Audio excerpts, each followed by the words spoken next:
2009 was the year when Barack Obama was first inaugurated, the death of Michael Jackson, where you could only play the Codemasters F1 game on the Wii, and that same Wii was the most popular console in the world.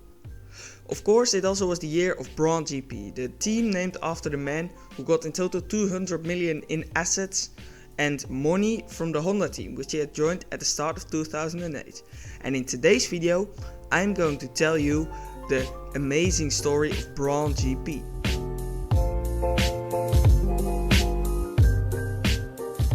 In 2008 there was a global financial crisis, and that led to the Honda board deciding they didn't want to pay the $300 million per year anymore on Formula 1, on all the staff and all the cars, and they also wouldn't develop their car for 2009, and they just wouldn't drive in 2009. Ross Brawn saw the golden opportunity for the team and paid $1 to take it over, as he saw the potential in the 2009 car. As the simulation showed, the 2009 car would only be 1 second slower than in 2008, but for all the other teams it was 2 seconds slower, and this was actually confirmed by other team leaders. However, Honda didn't want to fund the team anymore, but Ross Brawn and Nick Fry wanted to continue the team. Rubens Barrichello and Jenson Button weren't sure if they would have a seat for 2009, and Rubens even said he thought this would be the end of his Formula 1 career. The two drivers and all the team members didn't know if they would have a job officially until the 6th of March 2009, only 3 weeks before the Australian Grand Prix. Ross Brawn made it clear they would use a Mercedes engine at the back of the BGP 001, as Honda also wouldn't provide engines anymore. Their first test was on the 9th of March, and they instantly topped the timing sheets. It was clear they were fast. Very fast. Jenson Button and Rubens Barrichello started off the season with a 1-2, and they were in the top 6 in all the timing sheets in the entire weekend. They were stunned to be this good, and after that they went to Malaysia, where Button would take pole again. Rubens started P4 and he finished there as well in a rain-soaked race, whereas Jenson took the win in a race where actually only 50% of the points were awarded, as the race was not over 75% of the full distance. A big problem for the Brawn team were the sponsors. Honda already ran the famous Earth car in 2007, and this was due to lack of sponsoring. The team of Ross was still searching for some money givers. On the Thursday of the Australian Grand Prix, the deal with the footwear and clothing sponsor was finalized, and in the race weekend itself, the deal with Virgin was finalized. This logo would be on the car for the entire year. And in the weekend of the Chinese Grand Prix, another 2 sponsors were announced, but were Ray-Ban and another investment group. Going to the third race, this would be, spoiler alert, the first race Brawn wouldn't win this season, as the Chinese Grand Prix was the weekend of Red Bull.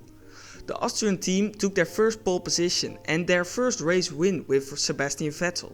Button would finish 3rd after starting from P5, and Barrichello started and ended the race in P4 in another rain-soaked race. After this, the team and the whole F1 paddock went to Bahrain in a weekend dominated by Toyota. Toyota took their first 1-2 in qualifying at the Bahrain Grand Prix, but they wouldn't win after they messed up their pit strategy. It would be Button who won, and Barrichello finished off the podium as the 36-year-old finished in P5. Let's get a championship update at this point. Button won 3 out of the 4 races and obviously led the championship with 31 points. His teammate was in P2 with 19 points, as Sebastian Vettel was in P3 with 18 points. The Brawn team was in P1 in the championship with 50 points. The Spanish Grand Prix was another front row lockout for the Brawn team, but Barrichello would do a 3-stop and Button would do a 2-stop. The 2-stop turned out to be the best strategy, as Button won the race with a 13-second lead over Barrichello. Rubens felt this strategy favored the Brits, and he told Ross Brawn this. I told Ross that if after the race, still with my animals a little bit too high, I've said, look, if something was done for Jenson at this race, I'm prepared to go back to Brazil and never come back. You're never going to see me anymore. Because that's how it should be. It should be equal terms, and he promised me that's how it's going to be. So I'm very happy with that. So it wasn't all going extremely well at the Brawn team. At the Principality of Monaco, Jenson took another pole position, and Barrichello started P3, but instantly jumped up to P2 as Jenson held the lead. He held that lead and Barrichello completed another 1-2, and after the race, Button parked his car in the pit lane, and so he famously had a little jog from the pit lane to the grid. In Turkey, Vettel took pole position and the Brawn boys were 2-3. Barrichello had a clutch problem, what led to him dropping down a lot of places at the start. Rubens had his only retirement of the year, as Sepp made a mistake and Jenson took the lead and never looked back. Another win for the Brawn team. This team radio of Jenson told a lot. What can I say guys? Oh, you have built me a monster of a car. You're an absolute legend. Thank you so much for this. There were a lot of high expectations for the British Grand Prix. There were two British drivers in the field, and the first one was the reigning world champion and the other one was the world championship leader. It turned out to be a very bad weekend for Great Britain and Brawn. Barrichello was the highest finishing Brawn car in P2 after also starting there, as Button started P6 after their worst qualifying session of the year up until that point. After the cars will wait, it turned out Vettel was 9 kilo heavier than both Barrichello and Button, and so at this point it became clear the Red Bulls really were a force to reckon with. And they took a 1-2 with Rubens finishing off the top 3. We're halfway through the season at this point, and how is it going with the standings? Well, after 6 wins out of 8 races, it was of course Jenson Button who led the championship, and he was ahead of Rubens who had 4 podiums. Jenson was on 64 points and leading over his Brazilian teammate with 23 points. It were the Red Bull guys close behind with Sepp on 39, Mark on 35.5, as Brawn still led the constructors, but Red Bull was closing in on the British team as the gap was 30.5 points between the two. The next race was at the Nurburgring and the qualifying was not too bad for Brawn. It was a 2-3 as Rubens got a quicker time than Jenson again. And it was Mark Webber who took his first pole position of his entire career. And this also turned out to be his first ever win. But there was no podium for Brawn Gp as Jenson finished P5 and Rubens in P6. And Rubens was very unhappy with this, as you can see in this interview.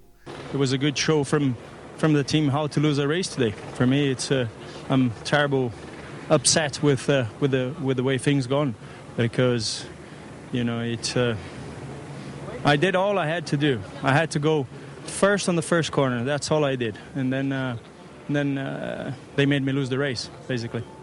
Hungary was a weekend what showed the risks of the sport, as in Q2, Barrichello's rear suspension debris flew off out of turn 3 and it landed on the racing line. The debris flew up when Massa came around and it went through the helmet of the Brazilian, just above his left eye. This made him unconscious and he went into the wall with around 200 km an hour. Rubens started the race in P12 and Jenson started P8.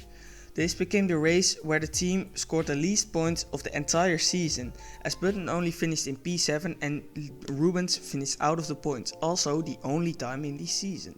The team took only 2 points from the weekend, and so it was a weekend to forget, but they looked forward to the European Grand Prix in Valencia. And the Virgin logo on the car was changed as the team was still finding as many sponsors as they could. Rubens qualified P3 and Jenson started in 7th place. Rubens would win the Grand Prix after Lewis Hamilton went in 1 lap before the team expected him to, and so the tires weren't ready. Rubens came out in front of him and won the race. Jenson finished in P7. At this point it was clear Rubens was in a better form. The form what Jenson had at the start of the year. The only difference is, at the start of the year the Brawn team had the best car and now they didn't have the best car anymore. They couldn't bring a lot of updates as there wasn't enough money. So the team was still searching for sponsors. Not all sponsors were for the entire season, as there were quite some sponsors for only 1 race, like a film at the Spanish Grand Prix, or the Scalp D sponsorship for only the Japanese Grand Prix. There also were rumors Google would sponsor the Brawn team for 2010, as there also were rumors Daimler would take over the team to make it a Mercedes Grand Prix team. This was August 2009, and so the future of the team wasn't certain yet. The next race would be in Belgium, and it was clear Jenson was in a bad form, as his last podium and win actually was in Turkey in early June, almost 3 months ago. The practice sessions didn't go right for the Brawn team and the qualifying also really didn't go as planned. Jenson qualified in P14 and Rubens started P4, but he stalled on the grid and dropped down to the last place. Jenson had quite a decent start, but retired after a collision with Romain Grosjean, who only was in his second race of his entire career. Rubens continued, but really had to fight back and had to make a lot of overtakes in the process. Eventually he finished in P7, but it wasn't without trouble, as in the final laps Rubens sustained an oil leak, leading to his car smoking out of the back, eventually catching fire in the pit lane. He came out and there were no major problems after this race, and after Belgium came Monza, and the Brawn boys lined up next to each other on the third row of the grid. There weren't any stalls this time round, and the one-stopping Brawns were in P4 and P5 after the first lap. After the pit stops, Rubens came out in P4, 5 seconds ahead of Button, and after Lewis's stop, both Brawn cars overtook him, and so they were in P1 and 2. Would they hold this place for the remainder of the race? Yes. After Hamilton was pushing and eventually crashed in between Lesmo 1 and 2, it was secured, and they took their first 1-2 since Monaco. With 4 races to go in the championship, the standings were P1 Button on 80 points, P2 Barrichello on 66, P3 Vettel on 54, P4 Webber on 51.5, and in P5 it was Kimi with a shit Ferrari on 40 points. In the constructors it was Brawn in P1 on 146, with Red Bull P2 with 105.5. The constructors title could be Brawn's if they would finish 1-2 in Singapore and Red Bull wouldn't take more than 4 points.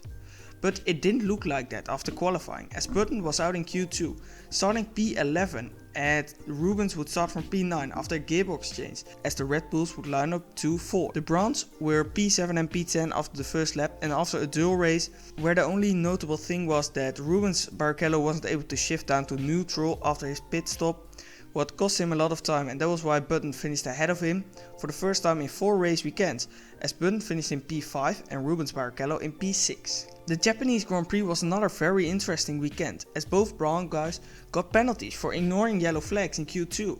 Rubens dropped 1 place and Jenson dropped 3 to the grid, as Rubens would start P6 and Jenson P10. Webber started from the pit lane and Vettel started from P1, and after a race weekend with a lot of crashes, especially Toro Rosso's, Barrichello finished in P7 and Button in P8. This meant they took 3 points as Vettel took the win, meaning they would need just 0.5 points to take the constructors title in either Brazil or Abu Dhabi. Coming into Brazil, Button had a 14 point lead over Barrichello and a 16 point lead over Vettel. In Sao Paulo it was raining, and not a bit, but very much, leading to a lot of aquaplaning and spins on the Friday and the Saturday, and Vettel was out in Q1 as he couldn't improve his lap time, and so it looked to be either Button or Barrichello to take the pole position. But Button was out in Q2 as well, as he would start in P14, 1 place ahead of Sebastian Vettel. Rubens took the pole on home soil, and he was very happy with that, as in the 16 attempts before this, he wouldn't even win 1 race. Could this be the time? Rubens kept the lead into turn 1 and held the lead, and there was a safety car after a controversial crash between Trulli and Sutil, also taking Alonso out. Kimi had front wing damage and pitted as Lewis went in for the one-stop strategy. Heikki Kovalainen also came in and the lollipop was lifted too early, and so fuel was spread all through the pit lane and it came on Kimi and his car. This meant Kimi's car was on fire for a short time, but he could continue. The Brawn guys took the fuel hose off and Heikki's car would continue, but Heikki would receive a 25-second time penalty post-race. After the safety car was away, Jenson was on a run as he went from P9 to P7, but he needed P3 to be 100% sure of his title, or he had to finish ahead of the 22-year-old Sebastian Vettel. With only 8 laps to go, Rubens got the message he had a rear left puncture, and this dropped him down to P8, where he finished eventually as Webber took the win. And in P5 it was Jenson Button who took the championship. Pure happiness at the Brawn team, and especially for Jenson Button. The Brawn team secured the World Drivers' Championship and the Constructors' Championship, whereas at the start of March the team members didn't even know if they would even have a job in 2009, At the 18th of October 2009, they became the Constructors' Champions. What a story.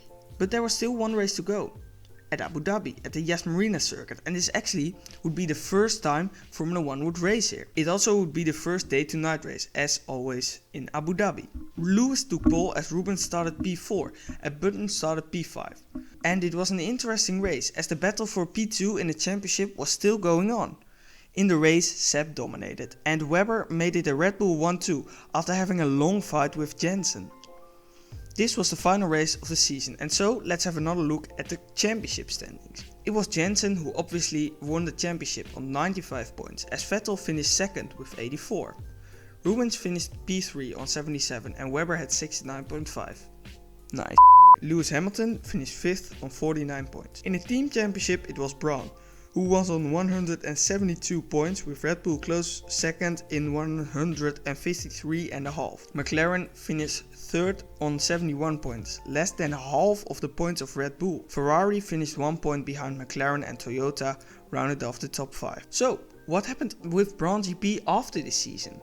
Well, on the 16th of November it was officially announced that Daimler Group bought 75.1% of the stakes in the team, renaming it to Mercedes Grand Prix in 2010, and that turned out to be pretty successful after 4 years. Ross Brawn was the team principal of the Mercedes team from 2010 to 2013, so you could say he also built the foundation for the Mercedes success from 2014. After that he took a 3-year break to eventually come back as Formula 1 Managing Director, Motorsports and Technical Director.